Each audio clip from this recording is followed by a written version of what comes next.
Suede, Animal Nitrate. That's really got a Johnny Marr influence at the end, that guitar, isn't it? Brilliant. Still brilliant. XFM 104.9, Ricky Gervais, Steve Merchant, Karl Pilkington. Tell us about this monkey, Karl. You're gonna love this one, Steve, right? Yeah, so last week we were talking about how, like, a lad left his family because there was problems at home and that. He went and lived in the wood, he got airy. Right? No! Leave it there, Rick. We haven't got time to go into Right, it. so... That's what happened. And that's what happened, he lived with the monkeys, he went airy. That's what happened. Looked into some other stuff about, like, airy kids and all that. Yeah. Came across this story about a bloke, right, who worked in a zoo. Oh dear. Right?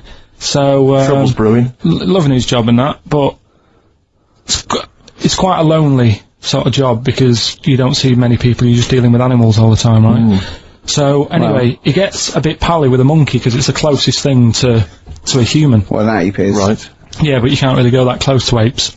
Well, They're dangerous. what do you mean? What type was it? Do you Just mean it was let a him tell the story. Was it a chimpanzee? I reckon it was a chimp, yeah. Yeah, it Oh, was you a don't chimp. even know, so It was that's a an chimp. ape. It was a Okay. chimp. Yeah, but it doesn't matter, does it? So he It's the gets story. pally with him. Right, so he gets pally with What, him. do they go on and holiday together? well, no, I mean, it starts On the off, pool together. just checking each other out and, you know, probably sharing lunch and that together. Yeah. Right? Anyway, this goes on for a while. You know, they're getting on well and that.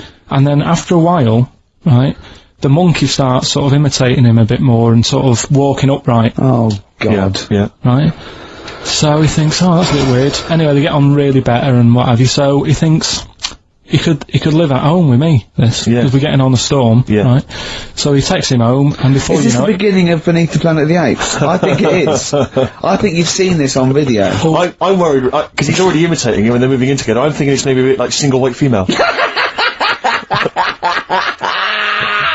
Single White Zookeeper. Oh, brilliant. Right, so anyway, so he's moving in, and it's getting used to sort of the normal human life. He's having a cup of tea in the morning. Yeah. Piggy tips.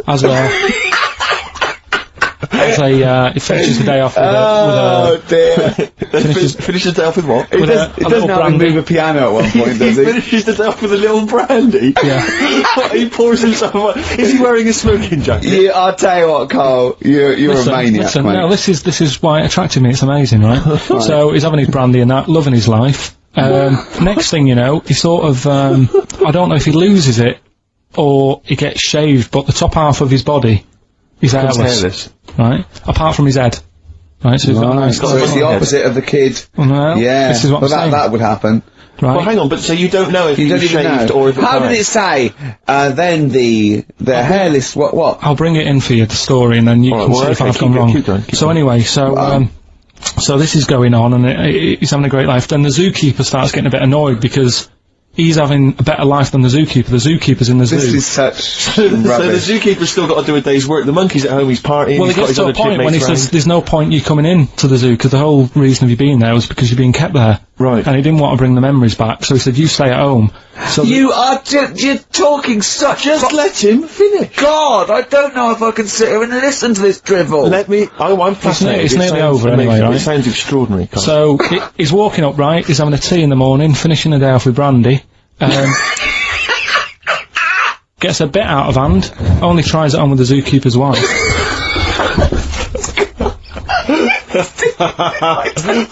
Make him go away, Steve. How does he do that? Well, because he's around humans a lot, he becomes a bit of a charmer. And, But what is it that he could do to seduce her? Pick fleas out of her? he didn't say. He's but built. He was built. Yeah, he is well known. what about that? What do you mean? What about it, Carl? It's obviously not true. It's obviously not true. This wasn't on the internet, this was in a book, so it's not a quick joke and just, put it on a website. This is in a book. I don't understand how. I love that he becomes a charmer. He's got better taste in brandy. Exactly. And What was it that he was doing that seduced her? I don't know, maybe because he was at home more than the zookeeper was. But what would he be doing, Carl? the fact that- He's not going to be talking with her. They're not going to be playing like Trivial Pursuit. Maybe she liked the silent type. He didn't go into that, he just said that's when the trouble started. Carl, play a record. Right. Is that what Suzanne did when she brought you in? Feeder. Just the way I'm feeling. XFM 104.9. I love that. Carl, you're panicking. You've just remembered a song from your childhood, and I don't know what you're talking about. but, I'm gonna give out a number. Please take this number down if you can help, Carl. It's 08700 800 1234. Right. I'm not that bothered. We were talking about a track from the 60s. Yeah. Mighty Quinn. Yeah. And it was on the same compilation. My dad had a tape in the car, and the tape was always on in the stereo thing in the car. And I used to sort of sit through all this stuff I didn't like, but knowing that coming up soon was a song about a monster with purple eyes. It wasn't Puff the Magic Dragon. It wasn't that. A monster. There must be something else about it that give people. Do you remember a chorus or a few lines? It says something like, it was a one-eyed, it had big eyes, purple, and it eats people or something. The big-eyed purple eater. Wasn't there a song called something like that? The big-eyed purple. And it was a hit, I'm sure there was. A song which is something like the Intergalactic Purple Eater or something like that. It's a novelty song. Rubbish. What, by the Bonzo John Yeah, it's that sort of thing, yeah. I'm sure if you know what Carl... Look, the telephones have gone mad! Yeah, well, we'll find out in a bit. I mean, I'm not that bothered, I'm not going to buy it. It's just that we were talking about songs and that. It'll be good to know who it was, but... Yeah. Right, Rockbusters. Okay, now how long, where did you get to the phone? What, do you want to just answer Well, that? that's the first, so just answer the phone. See what it is. Just see if someone's... Hello? Hello, mate. Alright. Yeah, that song, I don't know if it's by, or is that what you want? That's the bit I wanted, really. What's the name of the song?